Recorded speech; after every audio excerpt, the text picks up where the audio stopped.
Hello दोस्तों, कैसे हैं आप लोग। आशा करता हूँ आप सब अच्छे होंगे। तो एएस नोवेल स्टोरी में आपका स्वागत है। सुनते रहिए अनोखी कहानियां अनोखे अंदाज में। तो बढ़ते हैं कहानी की ओर। अभी तक आपने चैनल को सब्सक्राइब नहीं किया तो प्लीज चैनल को सब्सक्राइब करें और बेल आइकन को दबाना ना भूलें। तो स्टार्ट करते हैं। कहानी का नाम you are my gangster lover. आप 20 चैप्टर सुन चुके हैं। अब स्टार्ट करते हैं चैप्टर 21, चाहत की इंफॉर्मेशन। चलिए शुरू करते हैं। अब आगे। साक्षी के मुंह से अपना नाम सुनकर चाहत शौक होकर साक्षी को देखने लगती है। साक्षी चाहत को अपने आप को देखा देखा अपनी आंख मारती है। उसकी इस हरकत से चाहत एक कदम पीछे लेकर अपना हाथ सीने पर रखकर साक्षी को देख रही थी तो साक्षी हंसते हुए बोली, बाबा बिल्कुल ठीक कहते हैं आपके बारे में, आप बहुत भोली हो। और रहा सवाल आपको पहचान का, तो बाबा से जब भी बात होती है तुम्हारा जिक्र ज्यादा होता है, इसलिए पहचान लिया तुम्हें। वैसे खाना बहुत अच्छा है, कसम से बाबा को बराबर टक्कर दी है तुमने। वैसे तुम बहुत खूबसूरत हो। अगर मैं लड़का होती ना तो अभी शादी कर लेती तुमसे, लेकिन तुम्हें जान नहीं देती। लेकिन कोई ना, अब मैं आ गई हूं ना, तुम्हारे लिए भी ढूंढ लेंगे किसी खास को। साक्षी की आखिरी बात सुनकर देव के खाना खाते हाथ रुक जाते हैं। देव चाहत को देखा है तो उसके चेहरे पर एक प्यारी सी मुस्कान थी। चाहत का साक्षी की बात पर ऐसे रिएक्ट करना देव को खटक गया। चाहत की यह मुस्कान उसे चुप रही थी जो किसी और का नाम लेने से चाहत के चेहरे पर आई थी। देव के चेहरे पर अब गुस्से की लकी रहती। वही साक्षी अभी भी बड़बड़ाए जा रही थी। तभी देव गुस्से में बोला, बस बहुत हो गई बातें, अब खाना खाओ चुपचाप, कल से कॉलेज जाना है। देव को गुस्से में देखकर सबको कोई हैरानी नहीं होती है, क्योंकि सब जानते थे देव हमेशा गुस्से में ही होता है। लेकिन साक्षी के चेहरे पर एक विजय मुस्कान थी, जैसे मानो उसने कोई जंग जीत ली हो। साक्षी अपने मन में बोली है, हाय हाय भाई, अभी तो सिर्फ बात की है और आपका ये हाल है, आगे जो होगा वह और ज्यादा होगा। तब आप क्या करेंगे भाई। Not bad. साक्षी और राघव दोनों ने तय किया था कि चाहत को देव की जिंदगी में लाएंगे। राघव साक्षी को कॉल कर काम में लग जाते हैं। दी राघव और कार्तिक के साथ ऑफिस निकल जाता है। वही साक्षी और रुचि गप्पी लड़ते हुए बात कर रही थी और चाहत काका की उनके काम में मदद कर रही थी। वही मोनिशा अपने कमरे में आती है जहां उसकी मॉम किसी से फोन पर बात कर रही थी तो मोनिशा ध्यान से सुनने लगती है। बुआ जी घमंड भरे लहजे में बोली, अरे तेरा होने वाला दामाद सिर्फ एक मामूली सा मैनेजर है, मगर मेरा होने वाला दामाद बहुत बड़ा बिजनेसमैन है और साथ ही बहुत बड़ा गैंगस्टर भी है, और तो और मेरी बेटी को बहुत पसंद ही करता है। अब क्या करूं मैं, उसे मना नहीं कर पाई, वह तो मैं मोनिशा से शादी करने की जिद पर अड़ा है, आखिर मुझे मनाना ही पड़ा। उसकी मॉम की बात सुनकर मोनिशा बोली, यह मॉम भी ना खुद के साथ किसी दिन मेरी भी बेइज्जती करवाएगी। यहाँ देव मुझसे शादी तो बहुत दूर की बात है, मुझे देखता भी नहीं है तो शादी होगी कैसे। मोनिशा अपनी मॉम को देखकर अपना सर हिला देती है और वॉशरूम में चली जाती है। वही देव के ऑफिस में देव अपने सामने बैठे इंसान से कुछ डिस्कस कर रहा था। तभी कार्तिक उसके केबिन में आता है। देव उसको रोकने का बोलता है, फिर अपने सामने बैठे इंसान को कहता है, ओके मिस्टर शुक्ला, मुझे आपका प्रपोजल पसंद आया, मैं 2 दिन बाद हम लोग कॉन्ट्रैक्ट साइन करेंगे। तुम मिस्टर शुक्ला ये सुनकर खुश होकर बोले, हाँ हाँ बिल्कुल, जैसा आपको ठीक लगे, शुक्रिया, अब मैं चलता हूँ। Thank you sir. Mister Shukla चले जाते हैं। उसके बाद देव कार्तिक को बोलने का इशारा करता है और अपनी टेबल पर रखी फाइल हाथ में लिए उसके पन्ने पलटने लगता है। कार्तिक देव का इशारा समझकर उसके पास जाकर खड़ा हो जाता है और बोला, भाई ये बिल्ला गैंग अब अरविंद रेड्डी के साथ मिल गया है, दोनों मिलकर हमारे फटे में टांग अड़ा रहे हैं। भाई लास्ट टाइम जो ड्रग्स का सप्लाई अरविंद रेड्डी करवाने वाला था वह हमारी वजह से वह कर नहीं पाया था और उसको करोड़ का लॉस हो गया था, लेकिन फिर भी कमीना कुछ सीखा है नहीं उससे और एक दिल करने वाला है वह साला। भाई कैसे रोके उसको, अगर ये दिल हुई तो पता नहीं कितने मासूम ड्रग्स की चपेट में आ जाएंगे। ये ट्रक ज्यादातर स्टूडेंट्स को सप्लाई होगा। देव फाइल के पन्ने पलटते हुए ही हम कहता है। तो कार्तिक ने कहा, भाई एक और खबर है, थोड़ी अजीब है, लेकिन अरविंद रेड्डी चाहत की इंफॉर्मेशन निकलवा रहा है। देव के हाथ यह सुनकर रुक जाते हैं। देव अपनी नजरें उठाकर कार्तिक को देखा है, फिर फाइल बंद करके अपने टेबल पर रख देता है और कहता है, कार्तिक उसे चाहत से रिलेटेड कोई भी इंफॉर्मेशन नहीं मिलनी चाहिए, इस बात का ध्यान रखना, चाहत मेरे घर में है, ये बात उसे तक जरूर पहुंचनी चाहिए। वह एक शातिर स्माइल के साथ कहता है। तो कार्तिक पहले थोड़ा कंफ्यूज हो जाता है देव की बात सुनकर, लेकिन जब वह देव की स्माइल देखा है तो समझ जाता है उसे क्या करना है और वह ठीक है भाई कहकर वहां से चला जाता है। कार्तिक के जाने के बाद देव के चेहरे के एक्सप्रेशन बदल गए थे। उसने गुस्से से अपने हाथों की मुठ्ठियां कसली थी जिसे उसके हाथों की नसें साफ साफ दिखाई दे रही थी। देव की आंखें गुस्से से लाल हो चुकी थी। देव गुस्से में अपनी चेयर से उठकर दीवार के पास जाता है और दीवार पर 3-4 मुक्के बरसता है, लेकिन फिर भी उसका गुस्सा शांत नहीं हो रहा था। देव के हाथों से खून निकलने लगता है पर देव इस बात पर ध्यान ही नहीं देता। उसे बस कार्तिक के वह शब्द याद आ रहे थे, अरविंद रेड्डी चाहत की इंफॉर्मेशन निकल रहा है। देव खुद से कहता है, नहीं नहीं अरविंद रेड्डी, गलती से भी चाहत के आसपास भी मत भटक जाना वरना तेरी मौत का मंजर इतना दर्दनाक कर दूंगा कि तू पल पल मरेगा, तूने गलत चीज पर नजर डाली है, जो देव का है उस पर देव किसी की भी नजर तक बर्दाश्त नहीं कर सकता, इसलिए चाहत पर सिर्फ देव का हक है और उसका हक कोई छीन लीजिए देव को कभी मंजूर नहीं। देव का गुस्सा शांत ही नहीं हो रहा था। देव अपनी चेयर पर बैठ सीट से पीठ टिककर अपनी आंखें बंद कर लेता है और तभी उसे चाहत का मासूम चेहरा नजर आता है तो देव का गुस्सा चाहत का चेहरा याद करते धीरे धीरे कम होने लगता है। देव की आंखें बंद थी लेकिन उसके होठों पर एक प्यारी सी मुस्कान थी जो उसकी सुकून की गवाही दे रही थी। अब स्टार्ट करते हैं चैप्टर 22, देव की मन की बात। चलिए शुरू करते हैं।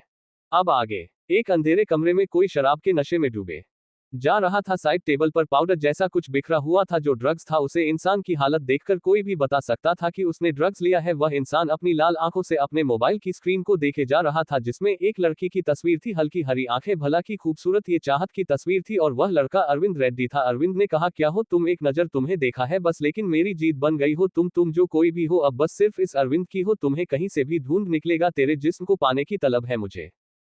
सच में ऊपर वाले ने बहुत नायाब तरीके से तुम्हें बनाया है, इतनी खूबसूरत हो कि तुम्हें पाने में और मजा आएगा बहुत जल्द, तू मेरे बिस्तर पर होगी। ये कहकर अरविंद पागलों की तरह जोर जोर से हंसने लगता है और बाहर खड़े उसके आदमी एक पलकों से हम जाते हैं। उसकी हंसी इतनी खतरनाक सुनाई दे रही थी कि उन सबके पसीने छूट गए थे। वही देव के घर में मोनिशा और हुआ खाने के लिए बैठे थे। वही साक्षी खाते हुए बार बार हुआ और मोनिशा को खा जाने वाली नजरों से देख रही थी। हुआ तो अपनी खाने में व्यस्त थी लेकिन मोनिशा साक्षी की नजरों से डरी हुई थी, इसलिए वह धीरे धीरे खाना खा रही थी। खाना खाने के बाद बुआ जी अपने कमरे से निकल जाती है। वही मोनिशा अपना पर्स लिए बाहर की तरफ निकल जाती है। सब काम खत्म कर तीनों लड़कियां साक्षी के कमरे में गप्पे लड़ा रही थी। साक्षी का कमरा। साक्षी ने कहा, गर्ल्स कल से कॉलेज जाना है तो क्यों ना आज हम शॉपिंग पर चले और मैं राघव भाई को बोल देता हूं कि वह हमारे साथ चल, क्यों क्या कहती हो सब? साक्षी के मुंह से शॉपिंग और राघव का नाम सुनकर रुचि हड़बड़ा जाती है और इसका एक हाथ उसके गाल पर चला जाता है जहां राघव ने अपनी उंगलियां छाप दी थी और रुचि चिल्ला के रहती है, नहीं शॉपिंग पर नहीं जाना है और उसे राघव के साथ तो बिल्कुल भी नहीं जाना है। तो साक्षी बोली, हाँ हाँ मेरी मन शांत हो जा, तू इतना क्यों गर्म हो रही है? तो रुचि बोली, मैं गर्म हो रही हूँ? अरे गम तो वह है राघव, तुम्हें नहीं पता उसने मेरे साथ किया, उसने मुझे थप्पड़ मारा था, वह भी इतनी जोर से अब तक गाल दर्द करता है मेरा, मैं उसे छोड़ूंगी नहीं। ये सुनकर साक्षी बड़ी बड़ी आंखों की रुचि को देखते हैं, उसके बाद वह चाहत को देखते हैं जैसे पूछना चाहती हो क्या ये सच बोल रही है। तो चाहत अपनी गर्दन हाँ में हिला देती है।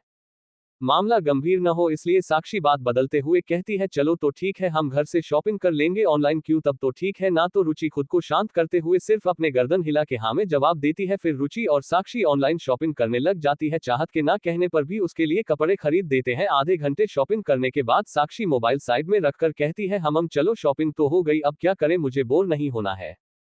तू चाहत बोली, तुम दोनों बैठो मैं कुछ खाने के लिए ले आती हो तुम दोनों के लिए। तो साक्षी चाहत को बेड पर खींचते हुए बिठाकर बोली, चाहत किसी को कुछ नहीं चाहिए, तुम चुपचाप बैठो यहाँ पर, चलो हम ना खुद के बारे में बातें करते हैं। रुचि पहले तुम बताओ तुम कैसी हो, मतलब तुम्हारे हबी से लेकर तुम्हारे बॉयफ्रेंड तक। ओके। तो रुचि सॉफ्ट होकर कहती है, मेरा बॉयफ्रेंड कोई नहीं है। तो साक्षी एक्टिंग करते हुए, क्या क्या किया, क्या बात कर रही है, तूने अभी तक कोई बॉयफ्रेंड नहीं बनाया क्या यार? मतलब यार तुम सुंदर हो, सुशील हो, गोली मारो और अभी तक बॉयफ्रेंड नहीं बनाया?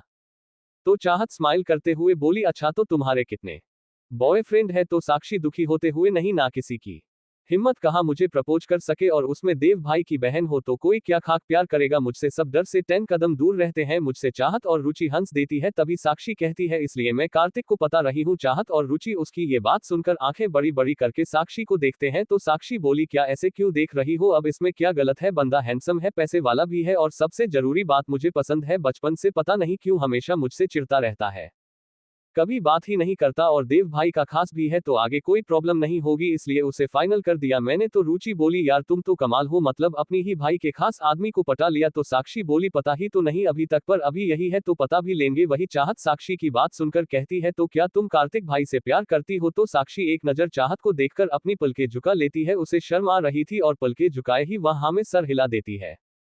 उसकी ये हरकत देखकर चाहत और रुचि जोर से हंस देती है और साक्षी का मुंह बन जाता है और वह चिढ़ते हुए कहते हैं, क्या है, क्यों हंस रही हो तुम दोनों? तो रुचि बोली, वह क्या है ना, कार्तिक भाई के नाम लेते ही आपका चेहरा लाल टमाटर जैसा हो गया और उसे पर आपका शर्माना है, हाय हाय, फिर उसकी बलाइयां लेते हुए नजर ना लग जाए आपको, अगर आपको ऐसे कार्तिक भाई देखेंगे ना तो पक्का आप पर दिल हार जाएंगे। तो साक्षी बोली, सच्ची ऐसा होगा क्या? तो चाहत बोली, हाँ बिल्कुल होगा और हम भी तो साथ हैं आपके, जरूर ऐसा ही होगा। तो साक्षी बोली, है मेरी प्यारी दोस्त हो, थैंक यू। अच्छा आप मेरी छोड़ो, रुचिका तो बॉयफ्रेंड है ही नहीं। तो बची चाहत, हाँ तो चाहत तुम सिंगल हो या मिंगल? अब स्टार्ट करते हैं चैप्टर 23, बातें। चलिए शुरू करते हैं।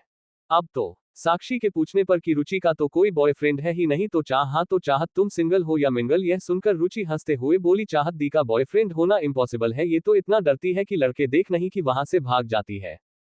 साक्षी को भी हंसी आ जाती है। चाहत अपना मुंह बनाते हुए कहती है, ऐसा कुछ नहीं है, बस अब तक कोई सही लड़का नहीं मिला। तो साक्षी बोली, तो कैसा लड़का चाहिए आपको, बताइए हमें। चाहत, जी हम ढूंढते हैं आपके लिए। तो रुचि भी बोली, हाँ दी बोल, मुझे भी नहीं पता आपकी चॉइस क्या है, प्लीज बताओ ना। तो चाहत बोली, और ऐसा कुछ नहीं है, चलो मैं चलती हूँ, मुझे कुछ काम याद आ गया है। वह वहां से बाहर निकलते उससे पहले साक्षी ने चाहत को पकड़कर दोबारा अपनी जगह पर बिठा दिया और साक्षी चाहत के सामने खड़े होकर अपनी कमर पर हाथ रखकर, कुछ काम वाम नहीं है तुम्हें, बस हमारे सवालों से भागना है। फिर वह थोड़ी इमोशनल होने की नौटंकी करते हुए, छोड़ो तुम्हें हमें क्यों बताओगी, हम लगते क्या है तुम्हारे। फिर रुचि के गले लगाते हुए, रुचि मुझे कोई प्यार नहीं करता, ना कार्तिक ना चाहत, कोई मेरी बात नहीं सुनता। तो रुचि बोली, दी क्यों रुला दिया बेचारी को अपने।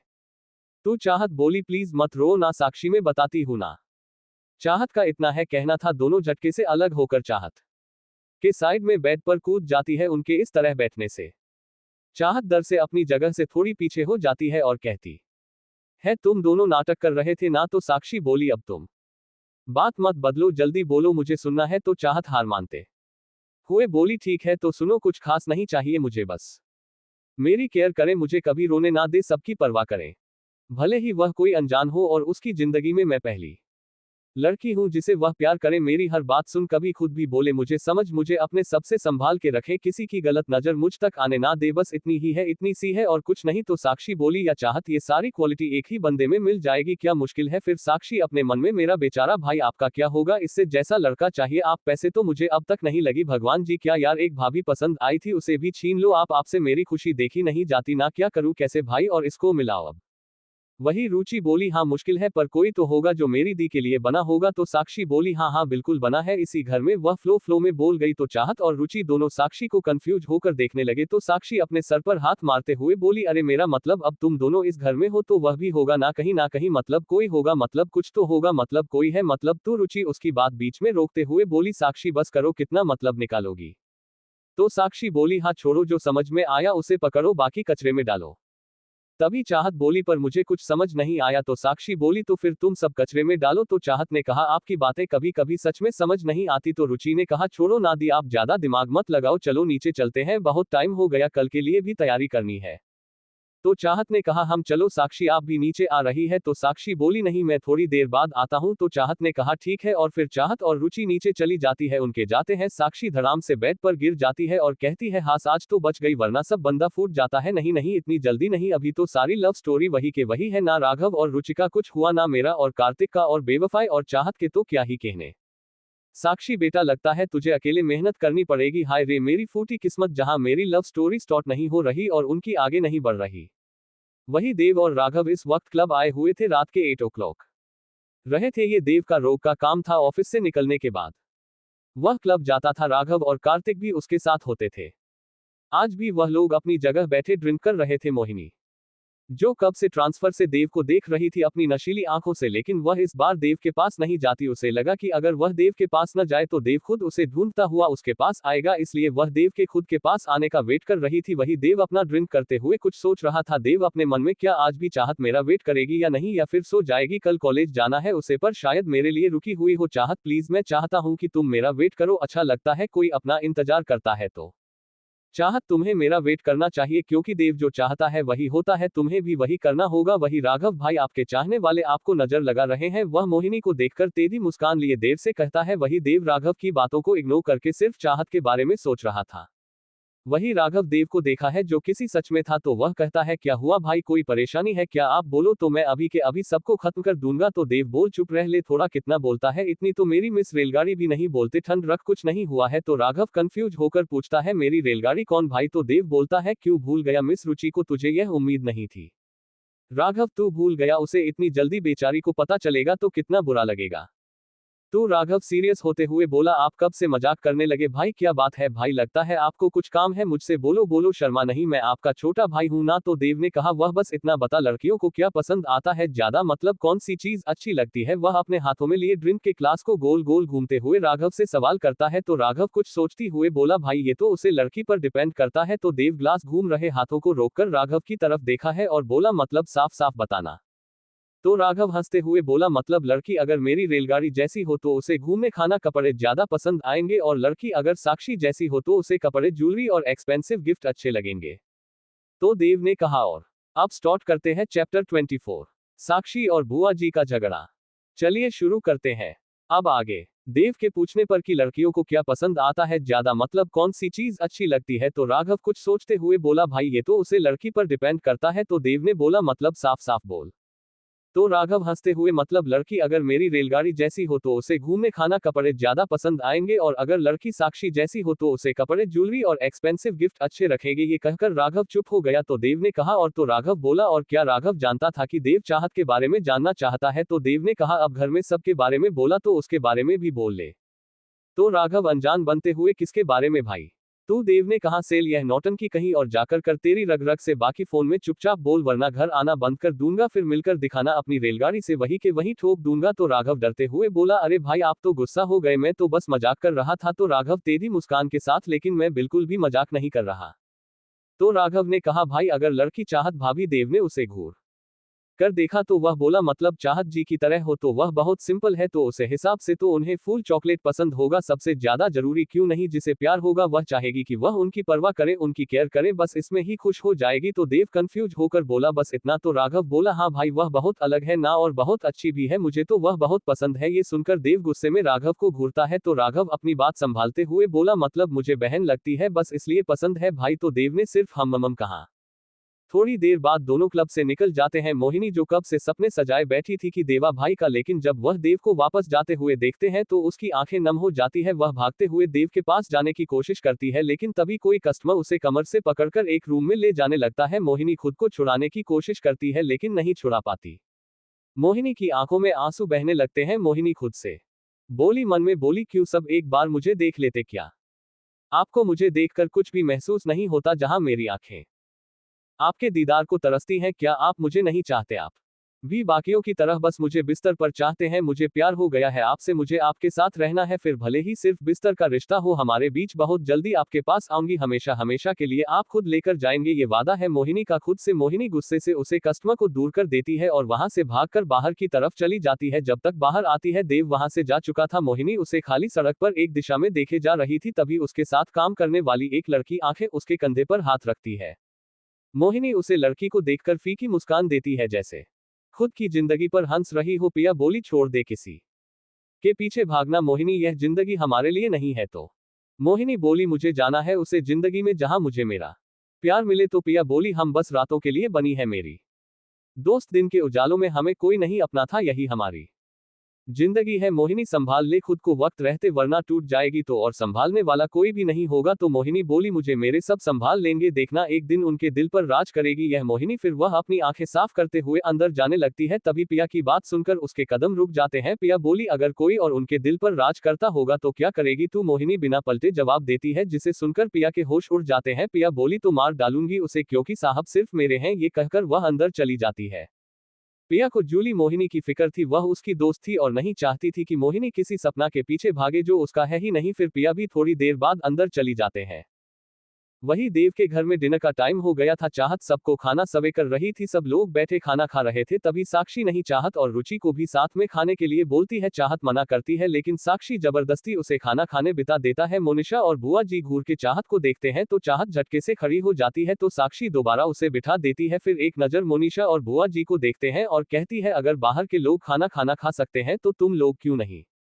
तो बुआ जी बोली, यह लड़की बहुत ज्यादा दुकान चलती है, तेरी भूल मत देव, और मेरा रिश्ता खून का है, और तुम इस नौकर की बेटी, देव ने ज्यादा कर पर चढ़ा रखा है तुझे, इसलिए इतना ज्यादा उड़ रही है। तो साक्षी बोली, आपका खून का रिश्ता सही, लेकिन मेरा और भाई का दिल का रिश्ता है जो आपकी सोच से परे है, इसीलिए मुझे मत उलझा कीजिए, क्योंकि मैं कोई मासूम से छोटी बच्ची नहीं, मुझे जवाब देना बहुत अच्छे से आता है। बुआ जी अपना खाना छोड़कर उठ खड़ी होती है और साक्षी की तरफ उंगली करके कहती है, अपनी औकात मत भूल, समझी है, तो तेरा बाप नौकर ही ना इस घर के खाने पर पैसों प्रेस कर रही है जो बहुत जल्दी मेरी बेटी का होगा, फिर तुझे तेरे बाप को इस घर से धक्के मार के निकलूंगी। इन दोनों को तो अच्छा सबक सिखाऊंगी। वह चाहत और रुचि को उंगली दिखाकर रहती है। चाहत को बहुत गुस्सा आ रहा था लेकिन वह कुछ नहीं रहती, चुप रहती है। चाहत भी बस सच होगा ये सब सुन रहे थे, कुछ कहने की हिम्मत नहीं थी उसमें। साक्षी गुस्से में खड़ी होकर बोली, ये तो वक्त बताया गया कि कौन किसको घर से निकलेंगे, आप या मेरी भाभी। और रही बात आपके मोनिशा की, तो ये भाई की चॉइस कभी नहीं हो सकती और ना मैं ऐसा होने दूंगी। तो बुआ जी बोली, कौन भाभी, किसकी बात कर रही हो तुम? हाँ, देव की शादी मेरी मोनिशा से ही होगी। वही देव के साथ मोनिशा का नाम जोड़ता देख चाहत को दर्द होता है, उसे अच्छा नहीं लगता, उसकी आंखें नम हो जाती है। चाहत अपने मन में बोले, क्या देव सर सच में मोनिशा जी से शादी करने वाले हैं? क्या वह मोनिशा जी से प्यार करते हैं? फिर मुझे ऐसा क्यों लगता है कि वह मुझसे नहीं। चाहत सर ने कहा था कि हम यहाँ नौकर है, तू ऐसा सोच भी कैसे सकती है कि वह तुझे प्यार। साक्षी बोली, सपने देखने में बुरा नहीं है लेकिन सपने वही देखा जो पूरे हो सके। तो मोनिशा बोली, देखो साक्षी, तुम हमारे घर के मामले से दूर रहो। देव मुझे बचपन से जानता है और वह मुझे कभी मना नहीं करेगा। मेरी मॉम की हर बात मानता है वह, और यह बात भी मानेगा। तू साक्षी बोली, चुप कर, चिलगोजी के जैसी शक्ल है और चली है मेरे भाई से शादी करने। जा को बहुत गुस्सा आता है तो वह साक्षी के पास जाकर उसे पर हाथ उठा देती है लेकिन साक्षी उसका हाथ बीच में ही रोक देती है और उसके हाथ को मोड़ के उसकी पीठ से लगा देती है। मोनिशा की दर्द से मारे चिख निकल जाती है। साक्षी बोली, ज्यादा हाथ मत चलाया कर समझी, वरना हाथ भी बाकी नहीं रखूंगी। फिर जो ये तो 1 kg का मेकअप लगाती है ना, वह नहीं लग पाएगी, चुड़ैल कहीं की, कहकर वह झटके से उसका हाथ छोड़ देती है। तो बुआ जी बोली, आने दे देव को, तेरी सारी अकड़ निकलूंगी। तो साक्षी बोली, हाँ हाँ, मैं तो जैसे तैयार बैठी हूँ कि आप मेरी अकड़ निकलेंगे, ड्रैकुला कहीं की। तो मोनिशा बोली, मेरी मॉम को क्या कहा? हाँ तुमने देखो मॉम कैसे बोल रही है, खुद भिखारी है और हमें नाम दे रही है। काका बात बहुत बढ़ता देख साक्षी के पास जाकर उसे शांत रहने के लिए कहते हैं लेकिन साक्षी कहाँ मानने वाली थी, वह काका को ही चुप कर देती है। साक्षी ने कहा, बाबा आप बीच में मत आना, आज तुम्हें इन दोनों को अच्छा सबक सिखाऊंगी। समझती क्या है खुद को? इनके असली रंग मुझे अच्छे से पता है, अपने फायदे के लिए किसी भी हद तक जा सकती है ये दोनों। तो काका ने कहा, साक्षी बस करती हो क्या, आने का टाइम हो गया है, चुप कर जा, क्यों बात बढ़ा रही है? तो बुआ जी बोली, अच्छे से समझा, अपनी बेटी को अपनी औकात में रहकर बात करें। साक्षी बोली, इसकी तो मैं, ये कहकर वह बुआ जी के पास जाने लगती है तभी काका उसे रोक लेते हैं। मोनिशा साक्षी को अपने पास आता देख अपनी मां के पीछे छिप जाती है। थोड़ी डर तो बुआ जी के चेहरे पर भी आ गया था पर वह पीछे हटने के लिए तैयार नहीं थी। साक्षी अपने आप को छुड़ाने की कोशिश करती है तभी चाहत भी उसके पास आकर उसे समझाने की कोशिश करती है। चाहत बोली, साक्षी चलो कमरे में, क्यों बात को बढ़ाना, प्लीज शांत हो जाओ। तो साक्षी बोली, नहीं चाहत, आज मैं इसका खून कर दूंगी, छोड़ो मुझे। तो रुचि बोली, साक्षी क्यों इनका खून करके अपने हाथ गंदे करना चाहती हो? चाहत रुचि को घर कर देखती है तो रुचि अपने मुंह पर उंगली रख देती है। वही हुआ जी बोली, तुम सबको देख लूंगी, किसी को नहीं छोड़ूंगी, मेरी एंजल की है ना तुमने, तुझे तो ऐसी सजा दूंगी कि जिंदगी भर याद रखेगी तू। तभी दरवाजे से गुस्से भरी आवाज आती है जिसे मोनिशा और बुआ जी के पसीने छूट जाते हैं। अब स्टार्ट करते हैं चैप्टर 25, बुआ जी की नौटंकी। चलिए शुरू करते हैं। अब आगे साक्षी और बुआ जी की भैंस चल ही रही थी कि तभी दरवाजे से गुस्से भरी आवाज आती है जिसे सुनकर मोनिशा और बुआ जी के पसीने छूट जाते हैं। दरवाजे पर खड़ा देव कब से उनके झगड़े को देख रहा था, साथ में कार्तिक और राघव भी थे। कार्तिक अभी भी आया था लेकिन जब उसने देव को और राघव को वहां खड़ा देखा तो उसने अंदर झांक कर देखा जहां साक्षी बहुत गुस्से में लग रही थी। पूरी बात तो उसे पता नहीं चली पर माहौल बहुत खराब था, ये बात वह समझ गया था। कार्तिक किसी काम से दूसरी सिटी गया था जो अभी लौट रहा था। देव अंदर आते हुए एक नजर सबको देखा है, जहां चाहत और काका की नजरें झुकी हुई थी। रुचि चुपचाप खड़ी थी जो अभी राघव को निहार रही थी, वही साक्षी अभी भी गुस्से में बुआ जी और मोनिशा को घूर रही थी। देव आकर सोफे पर बैठ जाते हैं और बुआ जी को देखकर कहता है, हाँ तो बुआ जी कहिए, क्या कहा आपने? अभी मुझे दोबारा सुनना है। उसने ये बिना किसी भाव के पूछा था लेकिन उसके चेहरे पर गुस्सा साफ साफ झलक रहा था। वही हुआ जी अपनी साड़ी का पल्लू अपने मुंह से लगाए रोने का नाटक करती है और देव के पास जाकर उसके पैरों में बैठ जाती है। बुआ जी बोली, देव क्या हमारी इस घर में कोई इज्जत नहीं है? तेरी हुआ हूं मैं, तेरे माँ बाप ने तुझे इतना प्यार नहीं दिया जितना मैंने किया, लेकिन फिर भी मैं आज सौतेली हो गई। वही साक्षी और रुचि तो आंखें बड़ी बड़ी करके उसे देख रहे थे। इतनी जल्दी पलटी मार ली बुआ ने? वही देव थोड़ा कम आवाज में मगर गुस्से से, आपके यहाँ कोई तकलीफ है तो आप वापस जा सकते हैं, मुझे कोई प्रॉब्लम नहीं है। तो बुआ जी बोली, बेटा मैं तो तेरे साथ रहकर तुझे खुशियां देना चाहती थी पर अगर तू कहता है तो चली जाऊंगी, मेरा है कौन यहाँ पर? तो मोनिशा बोली, मॉम हम कहाँ जाएंगे, पापा यहाँ नहीं है, आप भूल गई? मोनिशा यहाँ से जाना नहीं चाहती थी, इस घर में मालकिन बनी रहना उसे पसंद आ रहा था तो बुआ जी बोली मोनिका के पास जाकर उसके सर पर हाथ फिरते हुए, मुझे पता है तेरे पापा अभी यहाँ नहीं है और तेरी जैसी कुंवारी लड़की को बाहर जाना से नहीं है, लेकिन मेरी बच्ची तू चिंता मत कर, तेरी माँ है ना, तुझे कुछ नहीं होने दूंगी, भले ही हमें सड़क पर रहना पड़े, चल यहाँ से। ये कहकर वह मोनिशा को खींचते हुए बाहर ले जाने लगती है तो राघव बोला कितना नौटंकी करती है यार, इसको तो अक्सर मिलना चाहिए। क्यों जान तुम क्या कहती हो, राघव अपनी साइड में खड़ी रुचि से पूछता है। तो रुचि बोली ऑस्कर नहीं, इसे वह बाल्टी अवार्ड देना चाहिए। कितना आंसू बहा रही है, लगता है जाते जाते सुनामी ले आएगी। तो राघव बोला है मेरी जान गुस्से में भी बड़ी हॉट लगती है कसम से, तू। रुचि उसे घूर कर देखती है तो राघव तुरंत वहां से खिसककर कार्तिक के पास जाकर खड़ा हो जाता है। तभी देव बोला रुको, किसी को कहीं जाने की जरूरत नहीं है, सब अपने अपने कमरे में जाओ और अब मुझे किसी की आवाज नहीं आनी चाहिए क्योंकि यहाँ सिर्फ मेरी आवाज चलती है, समझ गए सब? तो अब सब दफा हो जाओ सबके सब यहाँ से। ये सुनकर सब अपने अपने कमरे की ओर निकल पड़ते हैं। बुआ जी भी जल्दी से मोनिशा को लिए अपने कमरे में आ जाती है। वह जानती थी कि देव अपना फैसला बदलने में ज्यादा टाइम नहीं लेता और वह नहीं चाहती थी कि देव दोबारा उन्हें जाने के लिए बोले। वही काका और चाहत वहीं खड़े थे। काका देव के पास जाकर उसे खाने के लिए पूछते हैं पर देव मना कर देता है और अपने कमरे में चला जाता है। राघव और कार्तिक भी ना बोलते हैं पर काका उन्हें जबरदस्ती खाना खिलाने बैठा देते हैं।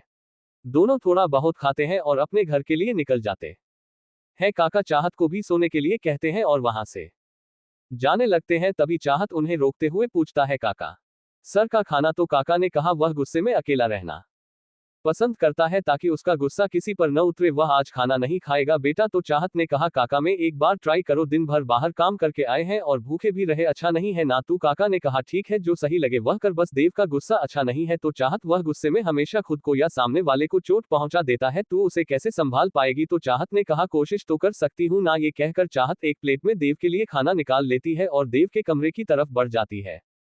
साक्षी पानी लेने के लिए जब कमरे से बाहर आती है तो देखी है राघव और कार्तिक घर के अंदर आ रहे थे। उन्हें वापस आता देख साक्षी उनके पास आकर पूछती है क्या हुआ, वापस क्यों आ गए, कहीं मेरी याद तो नहीं सता रही किसी को? वह अपनी तेजी नजरों से कार्तिक को देखते हैं तो राघव हंसते हुए बोला वह रास्ते में कुछ गड़बड़ हो गई थी तो वापस आना पड़ा। तो साक्षी बोली क्या हो गया, ऐसा एक्सीडेंट करके तो नहीं आ गए? तो कार्तिक जब भी मुंह खोलेगी गलत ही बोलोगी, वह खुद में ही बड़बड़ता है। तो साक्षी छोटी आंखें करके कार्तिक को घूरते हुए बोली सब सुनाई देता है मुझे। तो कार्तिक अपना मुंह फेर लेता है और राघव बोला अरे कुछ नहीं हुआ, वह थोड़ा आगे गए कि गाड़ी खराब हो गई, तभी इस वक्त सब सो रहे होंगे इसलिए किसी को डिस्टर्ब करना अच्छा नहीं लगा तो पैदल ही चलकर वापस यहाँ आ गए। तो साक्षी ने कहा वह ठीक है। तो कार्तिक बोल तू आ रहा है सोने या मैं जाऊं? तो राघव ने कहा हाँ भाई चलो साक्षी तुम भी जाकर सो जाओ, रात में ऐसे मत घूमा करो, अगर कार्तिक भाई ने गलती से देख लिया तो चुड़ैल समझकर गोली मार देंगे। और राघव खुद की ही बात पर जोर से हंस देता है और अपना हाथ कार्तिक की तरफ ताली मारने के लिए उठना है तो कार्तिक उसे गुस्से से घूर रहा था अपना हाथ हवा में रखकर। जब वह साक्षी को देखा है तो वह भी उसे गुस्से में घूर रही थी। राघव अपना हाथ वही अपने दूसरे हाथ पैर मार के खुद को ही ताली दे देता है। साक्षी ने कहा वह सब छोड़ो और जो रुचि के कमरे में कार्तिक और राघव साक्षी के इस बात पर आंखें बड़ी बड़ी करके उसे देखते हैं तो कार्तिक बोला तुम्हें शर्म नहीं आती, तुम इतनी रात को उसको एक लड़की के कमरे में भेज रही हो? तो साक्षी इरिटेट होकर बोली तो तुम तो चुप ही रहो, संत आदमी खुद कुछ करता नहीं और दूसरों की लव स्टोरी में टांग अदानी है इसको। वही राघव ये सुनकर अपने मुंह पर हाथ रखकर अपनी हंसी दवाई रखता है। उसे बहुत हंसी आ रही थी, रुचि कमरे में अकेली है, तू जो और उसकी नाराजगी दूर करो और उसे मानाओ, बस इसीलिए बोल रही हूँ।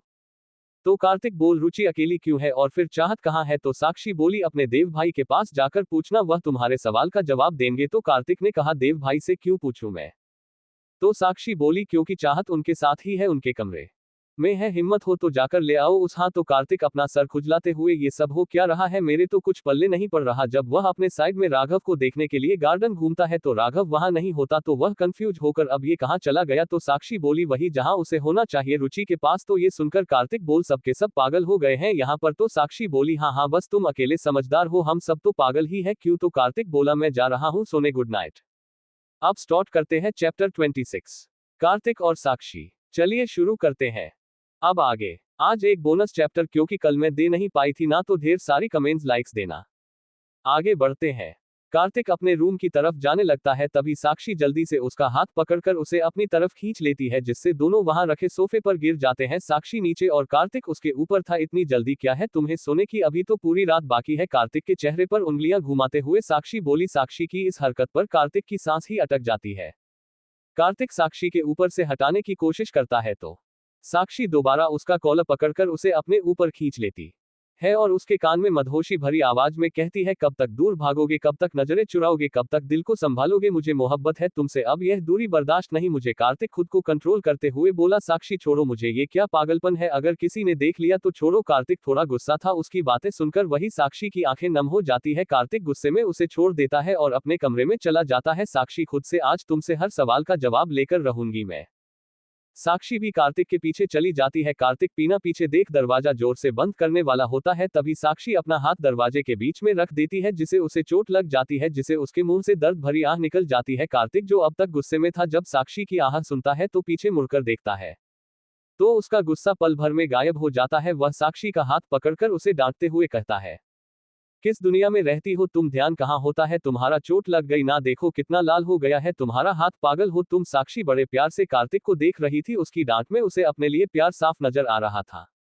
साक्षी बोली, कभी कभी फिक्र कर लेनी चाहिए, सामने वाले को सुकून मिल जाता है। कार्तिक साक्षी को एक नजर देखकर उसे अंदर ले आता है और उसे बेड पर बिठा देता है, फिर बेड के बाजू के ड्रोवर खोलकर एक क्रीम निकलता है और साक्षी के हाथ पर लगा देता है। क्रीम लगाने के बाद साक्षी से दूर होते हुए वह क्रीम इस टेबल पर फेंक देता है और फिर अपना मुंह से लेता है और कहता है, अपने कमरे में जाओ और सो जाओ, रात बहुत हो गई है। तो साक्षी बोली, अगर कभी प्यार जाता दोगे तो कौन सा 2 फुट काम हो जाओगे। तो कार्तिक ने कहा, प्लीज साक्षी, बहुत थक गया हूं, आराम करना चाहता हूं, जाओ।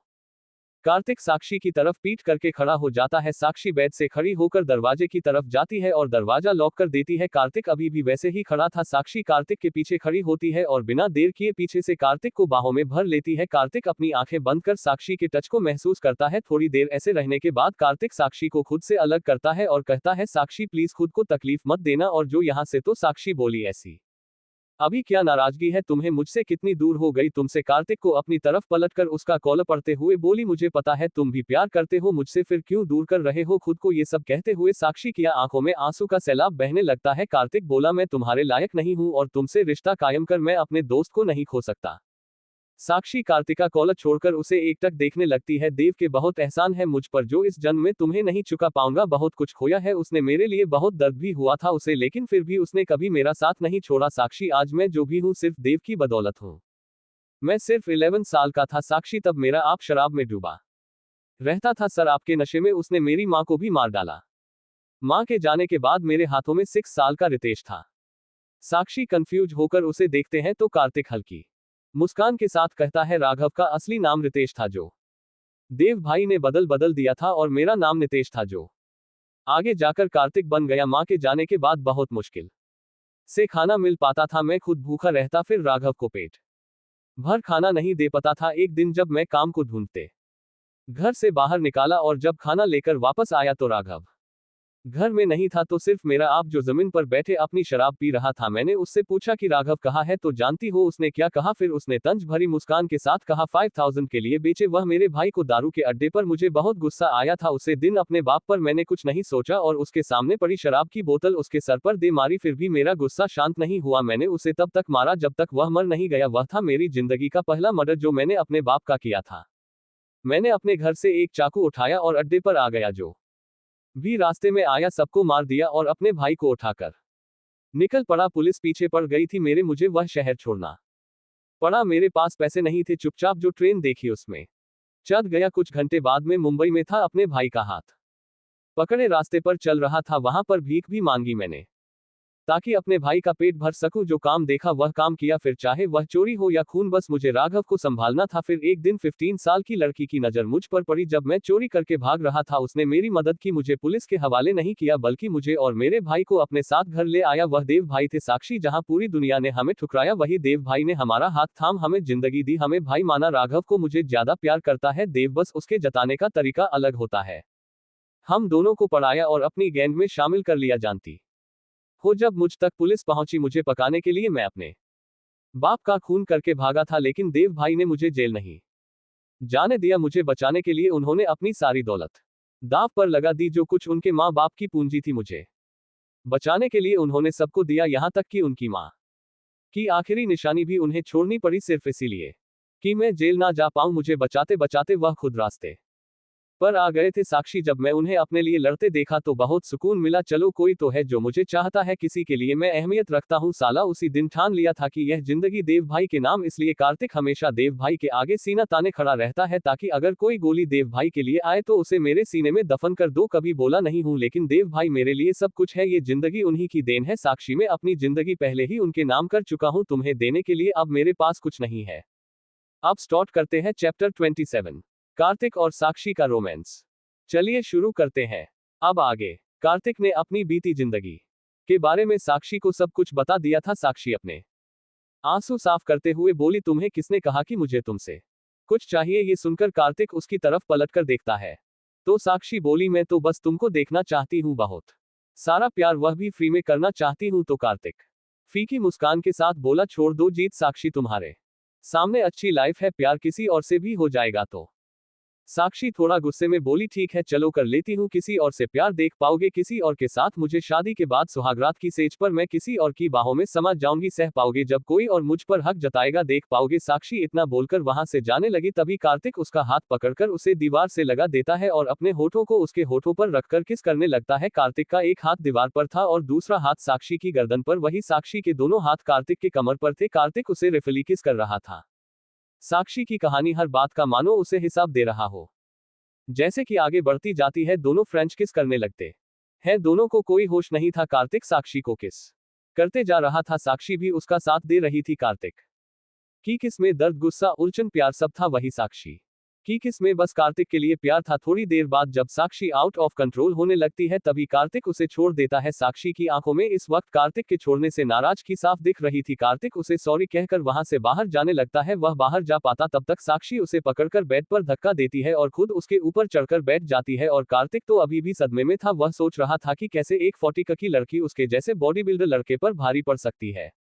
अच्छी लड़की आखिर खाती क्या है साला, आज तक किसी दुश्मन मेरे सामने टिक नहीं पाया और यह लड़की। कार्तिक अभी भी अपनी सोच में गुम था। साक्षी अपने होंठ कार्तिक के होठों पर रखकर किस करने लगती है। कार्तिक उसे वापस की पैक नहीं करता, लेकिन साक्षी को भी नहीं रोकता, वह जो करना चाहती थी उसे करने दिया। कुछ मिनट बाद कार्तिक को अपने गालों पर गीलापन महसूस होता है। मेरा कार्तिक चौंक कर साक्षी का चेहरा देखा है जो उसे किस करते वक्त रो रही थी।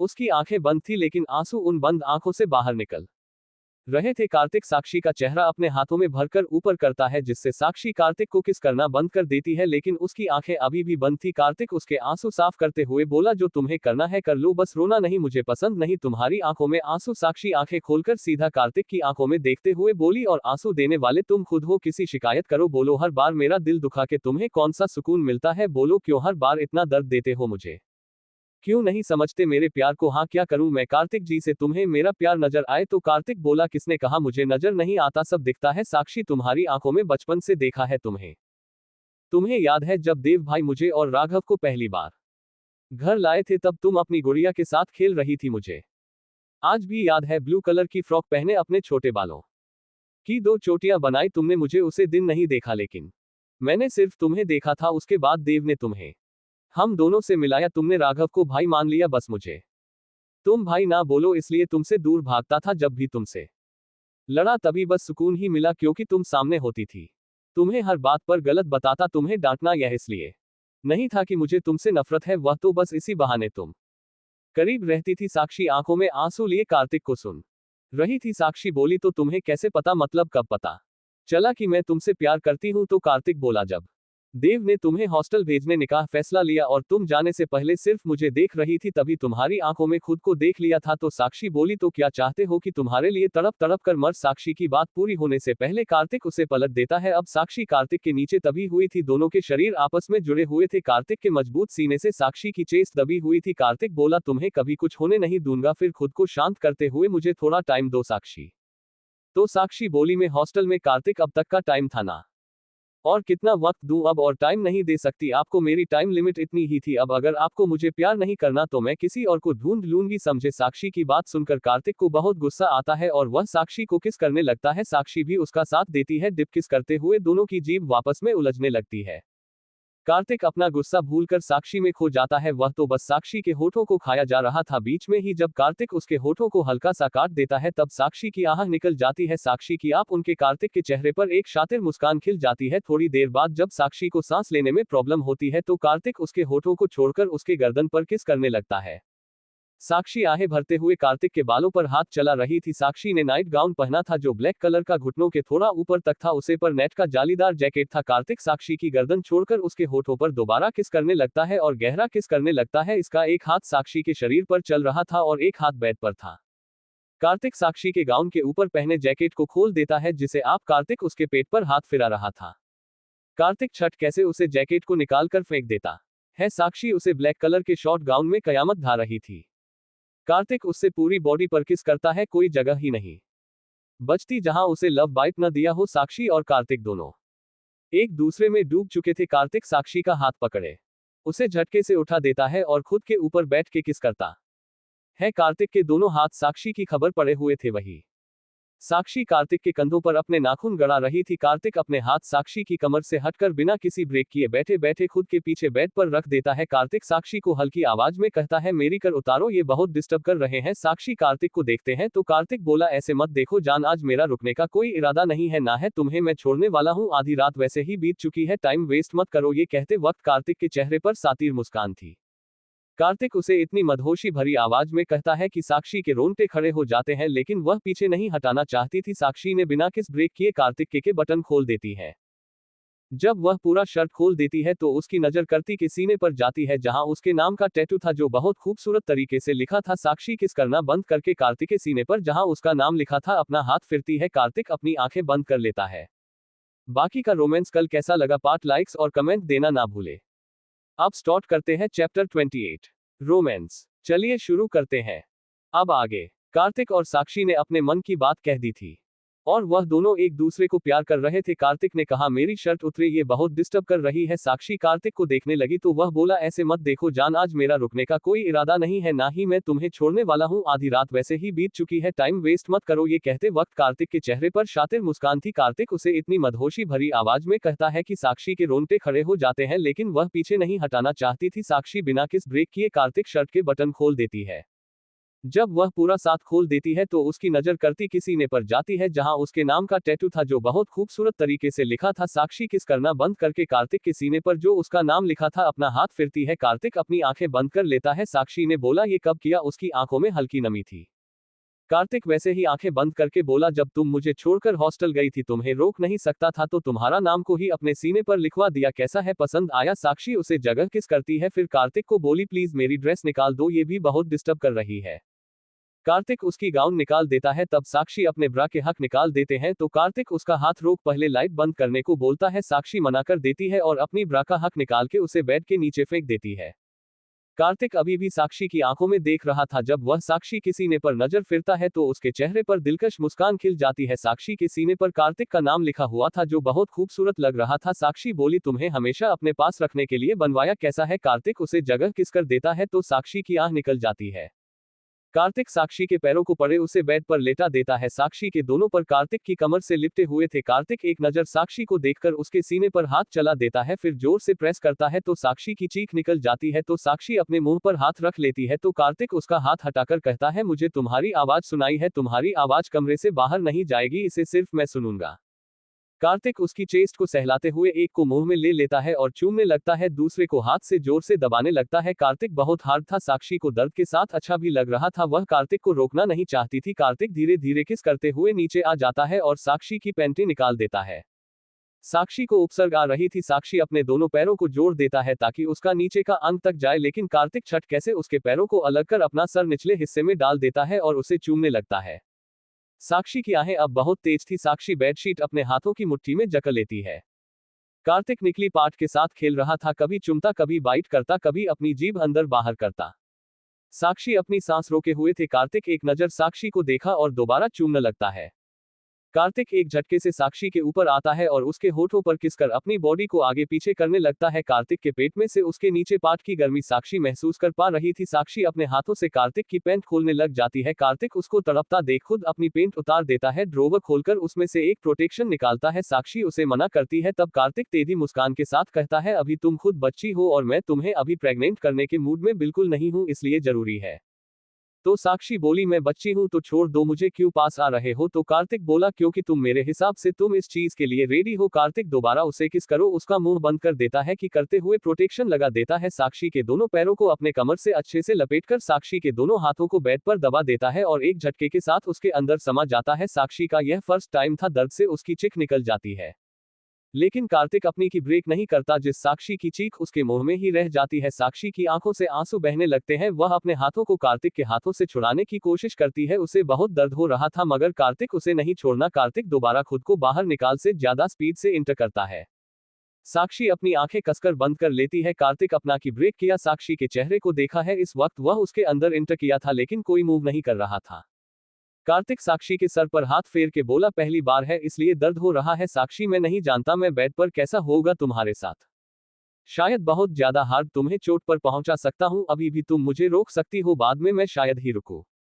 साक्षी अपनी आंखें खोलकर कार्तिक को देखते हैं और उसे किस कर देती है। कार्तिक को उसकी हाँ मिल जाती है। कार्तिक धीरे धीरे आगे पीछे करने लगता है। साक्षी की आहें पूरे कमरे में गूंज रही थी जो कार्तिक को और बढ़ावा दे रही थी। कार्तिक की स्पीड वक्त के साथ बढ़ने लगी थी। कार्तिक बिना रुके बस मूव करते जा रहा था। साक्षी को दर्द हो रहा था पर वह कार्तिक को नहीं रोक दी। उसके दर्द का इलाज कार्तिक था। करीब 5 घंटे बाद कार्तिक रुकता है। कार्तिक निढाल होके साक्षी के ऊपर गिर जाता है, उसके चेहरे पर कर रख देता है। कार्तिक की सांस बहुत तेज थी जिसे उसकी मेहनत साफ पता चल रही थी। 10 मिनट बाद कार्तिक खुद को नॉर्मल कर साक्षी की तरफ देखा है जो बहुत थकी हुई थी। उसकी सांसें धीमी चल रही थी, वह थकान के मारे सो चुकी थी। कार्तिक के रुकते ही साक्षी सो चुकी थी। साक्षी को सोता देख कार्तिक स्माइल करता है और उसके माथे को बड़े प्यार से चमता है, फिर उसके बगल में लेट जाता है और उसे हग करके सो जाता है। क्योंकि सुबह के 6 o'clock रहे थे इसलिए कार्तिक पर साक्षी को सोने देता है। राघव जब रुचि के कमरे में आता है तो देखा है कि रुचि ने व्हाइट शर्ट और शॉर्ट्स पहने थे। शर्ट उसके एक कंधे के नीचे आ गई थी जिसमें उसकी रेड ब्र की स्टिप दिख रही थी। रुचि अपने बेड पर पेट के बोल लेते मोबाइल में गेम खेल रही थी। पेट के बोल लेते की वजह से उसकी टी शर्ट ऊपर उठ गई थी जिसे उसके पीछे की कमर राघव साफ देख कर पा रहा था। उसकी कमर पर एक काला तिल था जो थोड़ा बड़ा था इसलिए राघव की नजर उसे दिल पर जाकर अटक गई थी। राघव अपने मन में हाय ये लड़की मुझे हर रोज मारती है, कभी अपने गुस्से से तो कभी अपन हुस्न दिखा के मुझे शरीफ बंदा, आखिर क्या करें, खुद को कैसे बचाएं। अब स्टार्ट करते हैं चैप्टर 29 राघव और रुचि। चलिए शुरू करते हैं।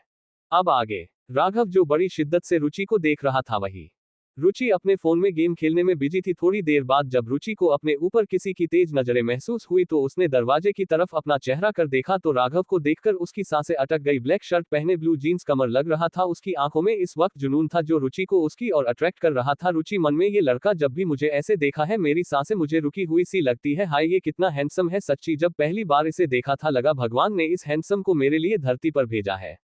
राघव रुचि के कान में मदहोशी भरी आवाज में मेरे बारे में सोच रही हो। रुचि झटके से होश में आती है और बेड से नीचे खड़ी हो जाती है। वह कभी दरवाजे को देखते कभी राघव को जो तेजी स्माइल के साथ उसे घूर रहा था। रुचि मन में ये सपना नहीं है, ये सच में है, लेकिन क्यों यह इस वक्त यहाँ क्यों आया है। राघव बोला क्या कितना सोचती हो यार, मैं कोई ज्योतिषी नहीं हूं जो तुम्हारी सोच पढ़ लूं, जो है बोल दो। रुचि बोली तुम यहाँ इस वक्त क्यों आए हो, अगर किसी ने देख लिया तो जो अभी मेरे कमरे से वह दरवाजे की तरफ इशारा करते हुए कहती है जो राघव बंद करके आया था। राघव पेड़ पर पसरते हुए बोला अगर ना जाओ तो क्या कर लोगी। रुचि उसका हाथ पकड़कर उसको उठाने की कोशिश करते हुए बोली तो तुम्हें उठकर बाहर फेंक दूंगी। रुचि के कोशिश करने के बाद भी राघव अपनी जगह से हिला नहीं पाती। गुस्से में उसका हाथ झटक देती है और बोली क्या देखा दी, कभी भी आ सकती है, प्लीज जाओ। तो राघव बोला ना बाबा मैं अब उठ के जाओ तो तुम्हारी कहीं बात की तौहीन होगी ना। तो रुचि कंफ्यूज होकर देखी है उसे। तो राघव बोला तुमने कहा था तुम मुझे उठकर बाहर रखोगी, तो अब नौटंकी करते हुए अपने दोनों हाथों को ऊपर करके प्लीज प्लीज उठाओ ना, मुझे तुम्हारी गोद में आना है। रुचि उसके हाथों पर चपत लगाते हुए बच्चे हो तुम, क्या गोदी में उठाओ, वजन देखा है अपना, तुम्हें उठाने के चक्कर में मैं इस दुनिया से उठ जाऊंगी। तो राघव बोला तुम ऐसे मुकर नहीं सकती। तो रुचि बोली देखो तुम इतना ही गोदी में चढ़ने का शौक है तो जाओ अपनी उसे मोनिशा के पास, उसे कहना वह तुम्हें गोदी में उठाएगी और पूरा घर भी घुमा देगी, ओके। तो राघव बोला वैसे मुझे कोई प्रॉब्लम नहीं है उसकी गोद में जाने से, वैसे वह होता है, तुम क्या कहती हो। ये सुनकर रुचि पिलो उठाकर उसके सर पर मरते हुए बोली तो जाओ ना उसे लोमड़ी के पास, यहाँ क्यों आए हो। तो राघव बोला क्या कर रही हो, लग जाएगी जान। तो रुचि बोली ये पिलो है, कोई हथौड़ा नहीं तो तुम्हें लग जाएगा। राघव अच्छा ठीक है सॉरी मुझे माफ करो। राघव अपने कान पकड़ते हुए बोला। रुचि चुपचाप से घूरती रहती है और बोली तुम्हारी शक्ल से तो नहीं लगता तुम्हें कोई गिल्ट है जिसके लिए तुम सॉरी बोल रहे हो।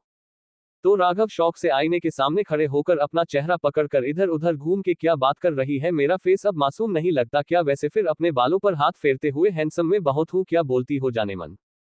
तो रुचि बोली, तुम सॉरी बोलते आए हो या फिर अपनी तारीफ करने? वैसे सच बताना, तुम्हें अफसोस तो बिल्कुल नहीं है कि तुमने मुझे थप्पड़ मारा है ना? तो राघव रुचि की तरफ पलट के उसे देखा है और कहता है, हाँ बिल्कुल, ये तुमने सही पकड़ा, मुझे अफसोस नहीं है कि मैं तुम्हें थप्पड़ मारा। बल्कि तभी रुचि उसे बीच में काटकर इमोशनल हो जाती है और राघव को आंखों में नमी लिए देखी है, फिर उसकी तरफ पीठ करके खड़ी हो जाती है और कहती है, तो क्यों आए हो यहाँ? बस मुझे परेशान करने, बहुत मजा जो आता है तुम्हें मुझे परेशान करने में।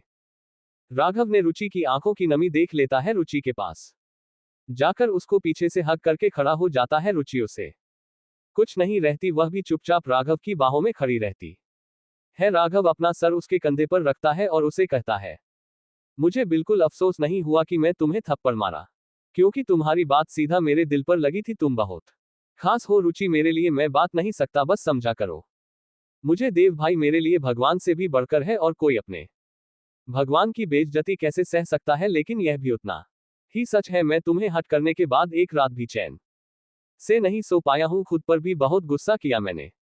देखा फिर वह अपना हाथ आगे करते हुए जो काला पड़ गया था जलने की वजह से, वह दिखाते हुए जीन्स हाथों ने मेरी रेलगाड़ी को दर्द दिया, उसे मुकम्मल सजा दी है। रुचि एक तक राघव के हाथों को देख रही थी, उसके खुद भी पता नहीं चला कब उसकी आंखों में जमी आंसू की बूंदें राघव के उसे चले हुए हाथों पर गिर गई, मानो उसके हाथों पर मरहम लगा रही हो। राघव रुचि को झटका से अपनी तरफ पेलता है और उसकी कमर पर अपने हाथ मजबूत करते हुए उसे खुद से सटा लेता है। दोनों बेहद करीब थे, बीच में कोई जगह ही नहीं बची थी। रुचि की आंखें नीचे झुकी हुई थी, वही राघव की आंखें रुचि को शिद्दत से देख रही थी। राघव ने कहा, आई लव यू। अचानक राघव के प्रपोज करने से रुचि झटके से उसकी तरफ देखती है, दोनों एक दूसरे की आंखों में देख रहे थे। राघव बोला, जानता हूं मेरे ऐसे अचानक तुम्हें आई लव यू बोलना तुम्हें अजीब लगेगा, लेकिन यह सच है रुचि, तुम पहली नजर में ही पसंद आ गई थी। वैसे मेरा कोई पास्ट रिकॉर्ड नहीं है गर्लफ्रेंड का, लड़कियों को घूरा जरूर है, लेकिन कभी किसी को छुआ भी नहीं। देव भाई की कसम, तुम किसी से भी पूछ कर देख लो, बस तुम्हें छूने से खुद को रोक नहीं पता। ऐसे आज अचानक तुम्हें ये बात इसीलिए कही क्योंकि मैं कुछ दिनों के लिए बाहर जा रहा है, वापस कब आऊंगा पता नहीं, हमारा काम ही ऐसा है कि खैर छोड़ो, बस तुम्हें सोने के लिए थोड़ा वक्त मिल जाएगा, जब वापस आओ तो जवाब दे देना और मुझे मिस करना, मैं भी करूंगा। रुचि जो इतनी देर से खामोश थी, वह राघव को नाम आंखों से देखते हुए बोली, जाना जरूरी है? राघव रुचि का चेहरा अपने हाथों में भर के बोला, बहुत जरूरी है, देव भाई का काम है। राघव दुनिया में हर किसी से लड़ सकता है, लेकिन देव भाई को मन नहीं कर सकता। तो रुचि बोली, मैं तुम्हें मिस करूंगी। तो राघव बोला, अच्छा लेकिन अभी थोड़ी देर पहले कोई मुझे ये कह रहे। तो राघव बोला, अच्छा लेकिन अभी थोड़ी देर पहले कोई मुझे ये कह रहा था कि मैं बस उसे परेशान करता हूं। नहीं, मेरे कानों ने यही सुना था। दोस्तों, इस वीडियो में 29 चैप्टर ही है, आपको ये कहानी कुछ दिन बाद ही मिल पाएगी, तब तक के लिए माफी चाहते हैं। दूसरी दिलचस्प कहानी सुनिए एस नोवेल स्टोरी पर। तो दोस्तों, आज के लिए बस इतना, मिलेंगे अगले वीडियो में। तो आपको ये कहानी कैसी लगी हमें कमेंट में जरूर बताएं और वीडियो को लाइक, चैनल को सब्सक्राइब अवश्य करें। धन्यवाद। तब तक के लिए अपना और अपने परिवार का ध्यान रखिए।